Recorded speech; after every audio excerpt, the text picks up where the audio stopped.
Hey guys, Moplox back again with another countdown video for you guys. In this countdown video, we're going to count down the top 7 riots that have occurred in RuneScape from all the way from 2007 up until 2012. Now, there's only 7 in this countdown because I couldn't really find any more riots than that. I mean, these are all the riots that have happened in RuneScape, so, I had to just make it top 7. Sorry. Number 7, February 24th, 2007, the Elf Mage Riot, aka the 14-Hour Riot. This was a major protest first seen against Jagex for muting the famous PK or Elf Mage for luring another player. He was muted for allegedly saying that all mods should burn in hell, and a P-mod just happened to be nearby when he said it. Many people were banned and muted as a result. Number 6, July 17th, 2007, the Pest Control Riot. Jagex had made an update that had lowered the experience you get for doing the pest control minigame by 30% on an average, counting all the factors within the minigame. This resulted in a significant amount of disapproval from pest control content users. Number 5, December 10th, 2007. This one nearly lasted a week, and I think you guys know all about this one. It took place on World 66, and ever since, World 66 has always been known as the place to go if there's ever a riot needed because of updates. Also known as the End of RuneScape Riot, the First Wilderness Riot, the Free Trade Riot, or the Falador Riot. It was a riot that took place primarily in Falador Square, but it also took place in Varrock Square too. It was mainly in response to Jagex's anti-real-world trading updates, as well as the removal of the wilderness. Even famous players like the Noob Show gathered in on this riot. This is by far considered amongst players to be one of the worst updates in RuneScape's history, and it's also considered to be when a RuneScape officially died.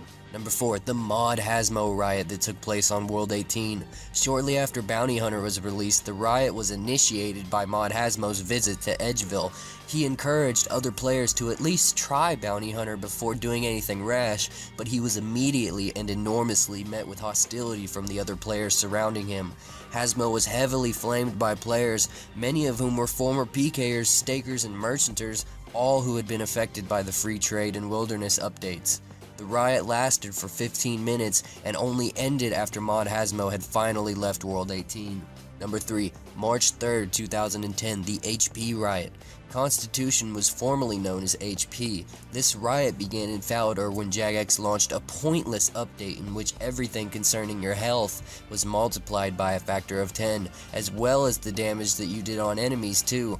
Although it had no sizable effect on how the game was actually played, players still disapproved of Jagex changing a most basic attribute to RuneScape.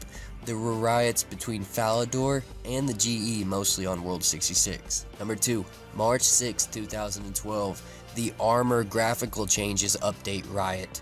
Many players gathered in Falador on World 66, again with their cannons and again with the famous line, "We pay, we say." But something was different about this riot apart from all the others. It was now, more than ever, filled with another line by players saying that RuneScape is finally dead. And for most players, this was the last straw and many people quit. Number 1, April 2nd, 2012, the Squill of Fortune Riot.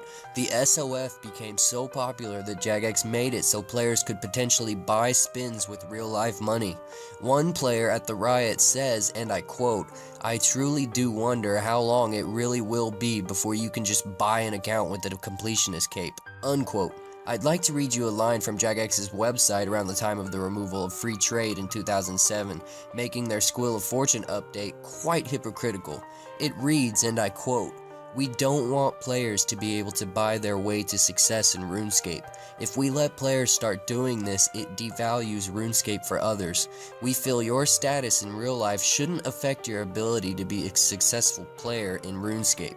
Unquote. I myself have played RuneScape since 2004, and being a veteran of the game, I can honestly say that making this countdown video was a bit stressful, but it's all good because Old School is out today. These are just my opinions. I don't down yours at all, I promise. That's it for this countdown, and if you know what I should be counting down next, post it in the comments and let's make it happen. Please destroy that like button.